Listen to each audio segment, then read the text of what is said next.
নাহমাদুহু ওয়া নুসাল্লি ওয়া নুসাল্লিমু আলা হাবিবিহিল কারীম, আম্মা বাদ। দূরে কিংবা কাছে, দেশ কিংবা বিদেশ থেকে আমাকে যারা দেখছেন, আসসালামু আলাইকুম ওয়া রাহমাতুল্লাহি ওয়া বারাকাতুহু। এক ভাই বর্ণনা করেছেন সাহারিতে নাকি প্রচুর পরিমাণ বরকত রয়েছে। এই ধরনের কোন রিওয়ায়াত আছে কিনা? সম্মানিত দর্শক শ্রোতা, খুব একটি সুন্দর চমৎকার বর্ণনা করেছেন।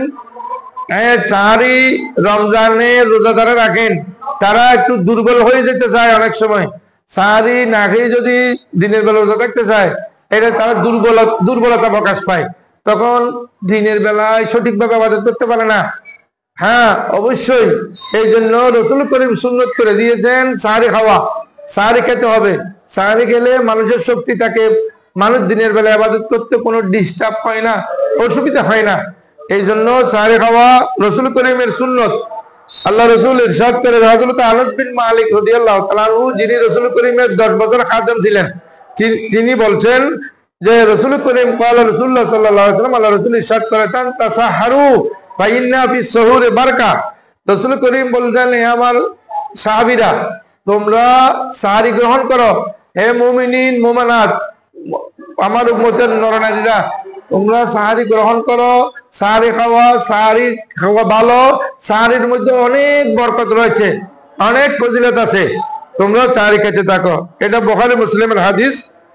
এরপর এসেছে হযরত আমর ইবনে আস রাদিয়াল্লাহু তাআলা আনহু বর্ণনা করেছেন, ইন্না রাসূলুল্লাহ সাল্লাল্লাহু আলাইহি ওয়াসাল্লাম ক্বাল ফাসলু মা বাইনা সিয়ামিনা ওয়া সিয়ামি আহলিল কিতাবে ফাসলু মা বাইনা সিয়ামিনা ওয়া সিয়ামি আহলিল কিতাবে আকলাতাস সাহরে। মুসলিম শরীফের হাদিস 2604 নম্বর। আসেন, এই হাদিস শরীফে ইরশাদ হয়েছে, রাসূল করিম ইরশাদ করেছেন যে আমরা মুসলমানদের রোজা এবং বিধর্মীদের রোজা তথা আহলি কিতাবের রোজার মধ্যে পার্থক্য হলো, ওরা একাদশী থাকে, দিনেও কিছু খায় না, রাত্রেও কিছু খায় না, ওরা একাদশী থাকে। আর আমরা কিন্তু দিনের বেলায় কিছু খাওয়া নিষেধ, রাত্রের বেলায় কিন্তু খাওয়া আমাদের জন্য নিষেধ নয়।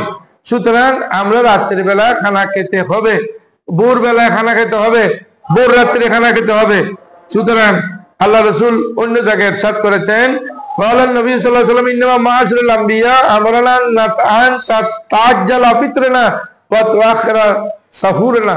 আল্লাহ রাসূল বলেছেন যে আম্বিয়া কেরামের সুন্নাত হলো দ্রুত ইফতারের টাইম হলে জাস্ট টাইমে ইফতার করে ফেলা, কাল বিলম্ব না করে জাস্ট টাইমে ইফতারের টাইম হলে ইফতার করা।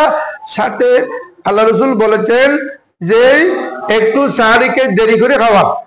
তাহাজ্জুদের নামাজ পড়ে সাহারি খাওয়ার পরে আল্লাহ রাসূল অন্য জায়গায় আছে যে 50টি আয়াত পড়া পর্যন্ত এই টাইমের পূর্বে সাহারি খাওয়া হলো সুন্নত, অর্থাৎ লাস্ট টাইমে গিয়ে সাহারি খাওয়া রাসূল করিমের সুন্নত। এর আগে কিন্তু তাহাজ্জুদের নামাজ পড়ে ফেলবেন। রাসূল করিম ইরশাদ করেছেন, হযরত যায়েদ ইবনে সাবিত রাদিয়াল্লাহু তাআলা বর্ণনা করেছেন, তাসাহারনা মা রাসূলিল্লাহ সাল্লাল্লাহু আলাইহি ওয়াসাল্লাম, আমরা রাসূলের সাথে সাহারি খেতাম, সুম্মা কুমনা ইলা সালাতে, অথবা আমরা নামাজের জন্য দাঁড়াইতাম। কিলা কম কানা বাইনহুমা, সাহারি খাওয়ার পরে নামাজ শুরু হওয়ার মাঝখানে কতটুকু সময় থাকতো?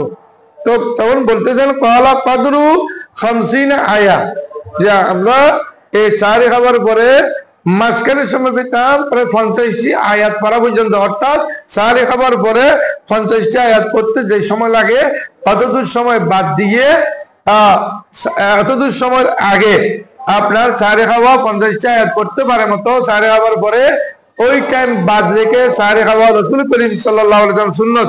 বুখারী শরীফের হাদিস 1921 নম্বর। তাই এটা আমাদের জন্য রাসূল করিম সুন্নাত করে দিয়েছেন, আমরা এই সুন্নাত অবশ্যই পালন করবো। এটা সাহাবায়ে কেরামের সুন্নাত বটে। এটা সাহারি কখন থেকে শুরু হয়েছে এই প্রসঙ্গে এসেছে, হযরতে মারওয়া ইবনে কাইস রাদিয়াল্লাহু তাআলা আনহু ছিলেন একজন গরীব দুঃখী মানুষ, কেটে খেতেন। তিনি এসে হঠাৎ করে ঘুমিয়ে পড়েছেন। ঘুমিয়ে পড়ার পরে ওনার স্ত্রী খাবার রেডি করে ওনাকে ডেকেছেন, তিনি কিন্তু ঘুম থেকে আর উঠলেন না।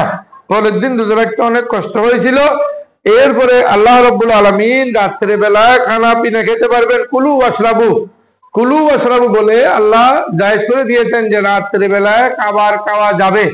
রাত্রে বিশেষ করে সাহারি খাওয়া রাসূলের সুন্নত, রাত্রির বেলায় খাবার খেতে পারবেন, সাহারি খেতে পারবেন, রাতের বেলায় যা ইচ্ছা আপনারা খেতে পারবেন, কোনো বাধা নেই। সুতরাং আল্লাহ আমাদেরকে বুঝার জন্য তৌফিক দান করুক এবং সাহারি গ্রহণ করার তৌফিক আল্লাহ আমাদেরকে এনায়েত করুক। আমিন। ওয়া আখিরু দাওয়ানা আলহামদুলিল্লাহি রাব্বিল আলামিন।